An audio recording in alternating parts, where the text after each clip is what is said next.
Teman-teman, di balik banyaknya informasi tentang dalang dari kasus pagar laut ya, muncullah berita yang menurut saya bikin gempar teman-teman.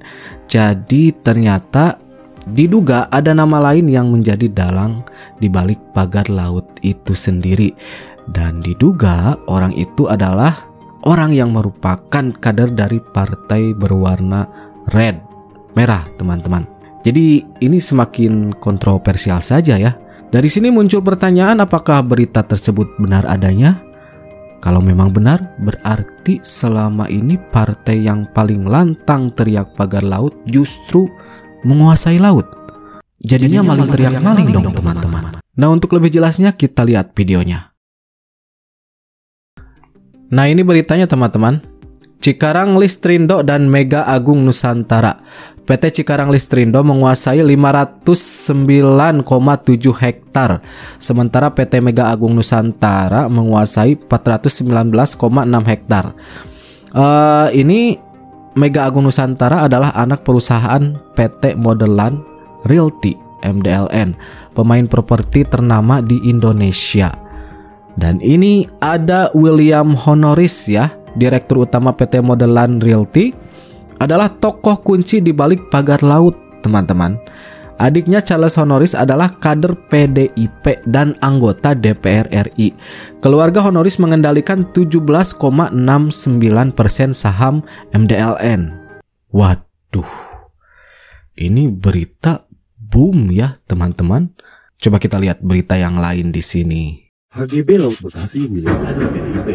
Belum selesai masalah pagar laut di Tangerang, sekarang ada polemik HGB di Laut Bekasi. Abdul Rosid yang dulunya adalah anggota DPRD dari PDIP dan kini menjabat sebagai Kepala Desa Segerajaya, ternyata memiliki 4 kafling di laut dengan luas lebih dari 43.000 meter persegi. Fakta ini memunculkan pertanyaan, bagaimana seorang kepala desa bisa memiliki akses besar itu? Dugaan adanya permainan dalam penerbitan sertifikat HGB semakin menguat, terutama karena nama Abdul Rosid juga pernah disebut dalam kasus Meikarta, sebuah skandal yang syarat dengan persoalan tata kelola lahan. Lebih jauh, kepemilikan lahan di Laut Bekasi bukan hanya melibatkan individu, tapi juga perusahaan besar dengan jaringan kuat. PT Mega Agung Nusantara, anak perusahaan dari PT Modelan Realty Tbk. PT MAN memiliki 268 bidang kafling dengan luas lebih dari 400 hektar. Menariknya, perusahaan ini berada di bawah kendali keluarga Honoris, di mana Charles Honoris dikenal sebagai politisi PDIP. Ayahnya, Luntungan Honoris, duduk sebagai komisaris utama. Adanya kepemilikan individu dan perusahaan dalam skala besar menimbulkan dugaan bahwa ada keterlibatan elit dalam skandal ini. Bagaimanakah HGB laut ini bisa dikeluarkan? Jika akses ke laut semakin tertutup untuk nelayan, kemanakah nelayan harus berjuang? Salam Pancasila, Biro Suara Rakyat. Katanya bela nelayan, tapi faktanya lautan dikuasai perusahaan yang terafiliasi dengan kader partai. Nelayan teriak, tapi siapa yang sebenarnya menikmati keuntungan? PT Mega Agung Nusantara atau PT MAN, pemegang sertifikat HGB pagar laut, ternyata perusahaan besar sembarangan. Mereka adalah anak perusahaan PT Modelan Realty Tbk.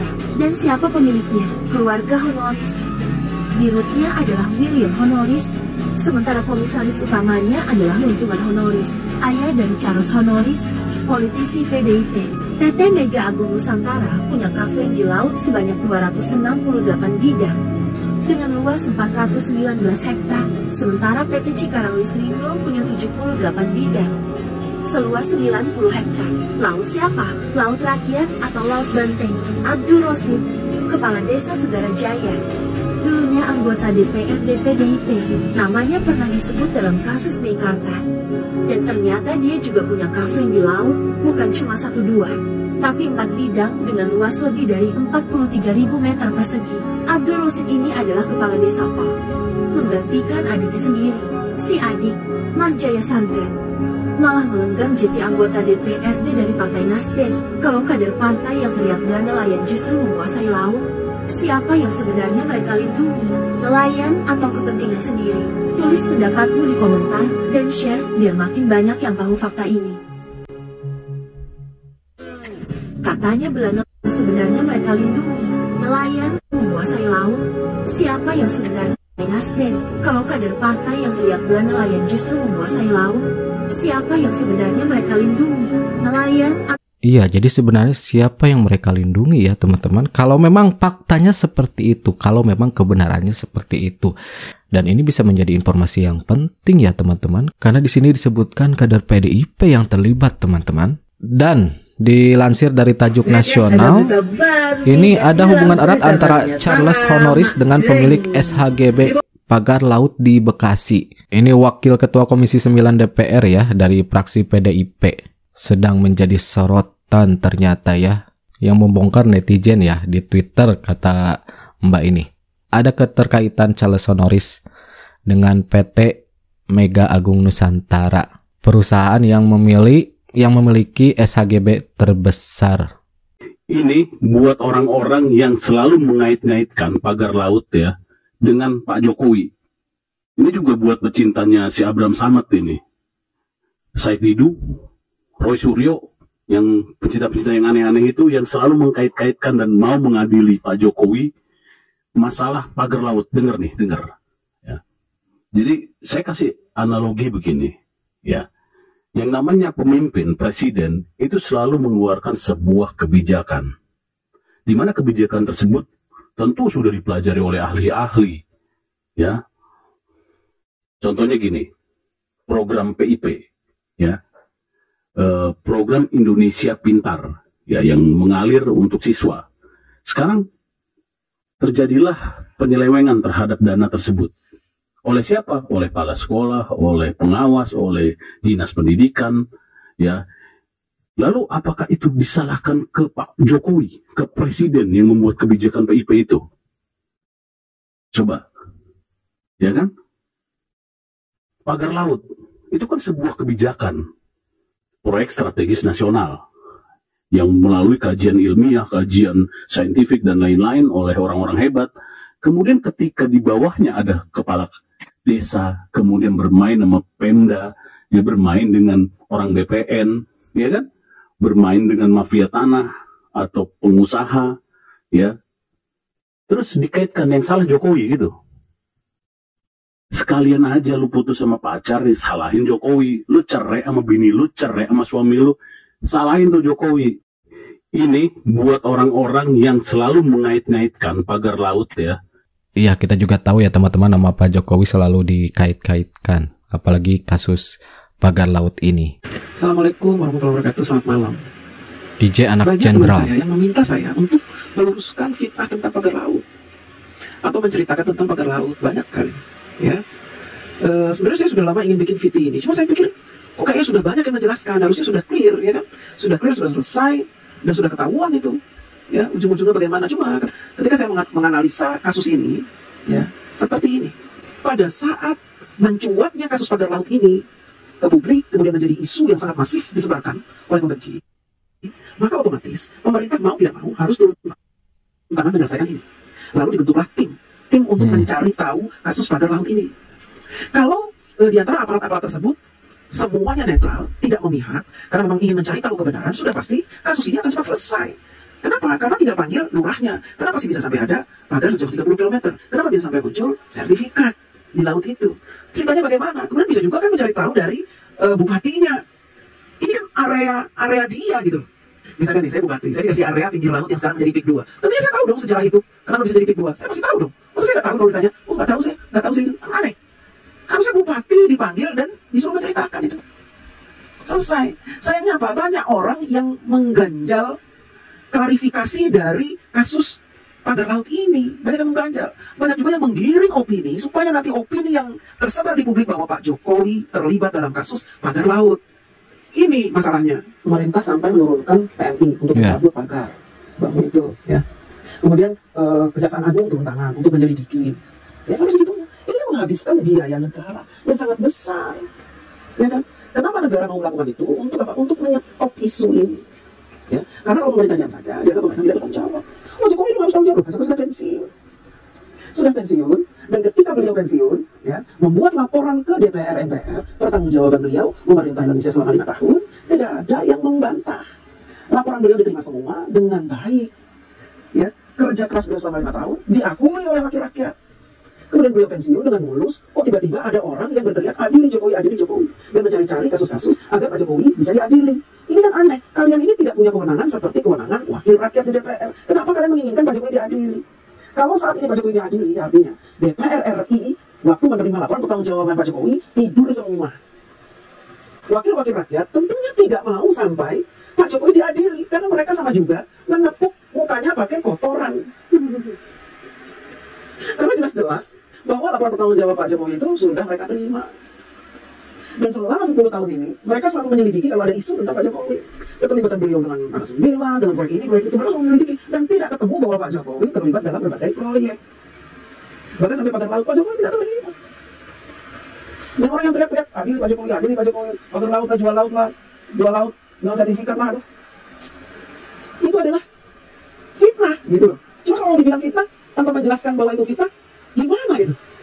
Mereka tetap saja bilang Pak Jokowi menjual laut, Pak Jokowi mengeluarkan sertifikat. Sementara mereka tidak paham sertifikat itu yang mengeluarkan siapa? Lurah. Diriknya yang mengeluarkan lurah. Ya. Kemudian tahun 2023 dikeluarkan surat SHM-nya. Oleh siapa? Ya tanyakan saja. Oleh siapa yang mengeluarkan? Tanya dong kecamatannya itu. Ya. Kalau Pak Jokowi misalkan. Pada saat Pak Jokowi punya program membagi-bagi sertifikat kepada rakyat atas tanahnya yang sudah digarap, yang sudah ditempati, yang sudah dimiliki, kemudian diberikan sertifikat, itu bukan Pak Jokowi yang bikin sertifikatnya. Pak Jokowi yang memerintahkan agar masing-masing kelurahan mengeluarkan sertifikat untuk tanah yang diklaim oleh rakyat. Karena selama ini sudah digarap dan sudah ditempati. Lalu dibuatkan sertifikat. Itu bukan Pak Jokowi yang bikin. Apakah itu proyek Pak Jokowi? Pak Jokowi keluarin sertifikat, kemudian ketika ada sertifikat pagar laut itu, kalian, Pak Jokowi keluarin sertifikat, itu bukan berarti dia nih. Enggak begitu. Karena kalian tidak tahu sistem kerja pemerintah. Sehingga kalian percaya omongan-omongan dusta dari Said Didu dan kawan-kawannya itu. Ya. Itu sulit menjelaskan pagar laut itu sulit. Kalau mereka mindsetnya seperti itu sulit, ya. Karena mereka mindset Said Didu, pembenci, yang kecewa tanahnya tidak dibayar. Iya, Pak Jokowi itu dilaporkan ya teman-teman oleh Abraham Samad, Said Didu, DKK. Nah, gimana komentar Pak Jokowi? Sebelum-sebelumnya gitu Pak. Ya, yang paling penting itu proses legalnya. Proses legalnya dilalui atau tidak. Betul atau enggak betul. Itu kan proses dari kelurahan, proses ke kecamatan, proses di kantor BPN kabupaten. Kalau untuk SHM-nya, kalau untuk SHGB-nya juga di kementerian, dicek aja apakah proses legalnya, prosedur legalnya semuanya dilalui dengan baik atau tidak. Dan itu juga tidak hanya di Tangerang, di Bekasi, juga ada di Jawa Timur dan di tempat lain. Saya kira yang paling cek itu investigasi itu, ya. Isu pagar bambu di Banten yang dibawa ke ranah politik memang menggugah perhatian. Namun kita harus jeli melihat apa yang sebenarnya terjadi. Tuduhan soal oligarki seringkali dilemparkan tanpa dasar yang jelas. Sementara mereka yang sebenarnya membangun ekonomi Indonesia dengan membuka lapangan kerja dan memperkuat sektor industri justru dicap sebagai penjahat. Ini bukan sekadar soal tuduhan kosong. Ini adalah bagian dari strategi politik untuk menciptakan kebingungan dan mengalihkan perhatian kita dari masalah yang lebih besar. Ketimpangan ekonomi dan konsentrasi kekuasaan di Jawa. Sementara itu, program pemerintah baru seperti makan siang gratis dari Prabowo memberikan harapan bagi perubahan. Namun kita harus terus mengawasi dan mendukung setiap langkah menuju perbaikan nyata. Jangan terjebak dalam isu yang tidak produktif. Mari fokus pada perubahan yang berkelanjutan dan memastikan Indonesia bergerak ke arah yang lebih baik. Pagar bambu di Banten, isu murahan yang digoreng politik. Jadi begini teman-teman, lagi-lagi kita dihadapkan pada drama politik yang sebenarnya cuma permainan murahan. Pagar bambu di Banten, ya, itu lagi. Ada yang bilang Jokowi terlibat, ada yang bilang kerugian 900 miliar rupiah. Wah, pasti Anda pikir ini hal baru yang bikin gempar kan? Padahal, kalau kita tarik mundur sedikit, ini bukanlah isu baru.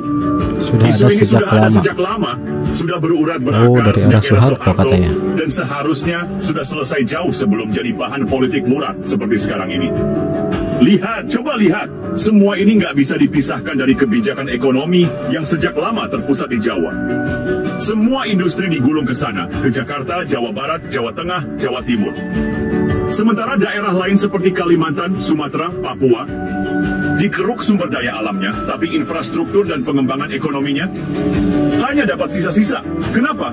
Karena sejak Soeharto, semua ini sudah terbangun dengan fondasi yang salah. Terpusat, Jakarta jadi segala-galanya, sementara daerah-daerah lain dibiarkan terlunta-lunta. Sekarang, tiba-tiba, pagar bambu yang terbakar di Banten jadi bahan olok-olokan. Jokowi ditarik-tarik ke dalamnya, seolah-olah dia satu-satunya yang salah. Semua salah Jokowi, tapi ketika ada kebaikan, Jokowi nggak pernah disebut. Semakin rumit atau memang dibikin rumit, teman-teman? Atau memang karena banyak yang terlibat sehingga menjadi rumit, kemudian kontroversial? Netizen mencoba ya mengulik satu persatu, mendapatkan informasi referensi hingga datanglah berita ini ya. Oke teman-teman, terima kasih sudah nonton sama-sama. Nanti kita jumpa lagi di video-video selanjutnya, and that's it. Catch you later.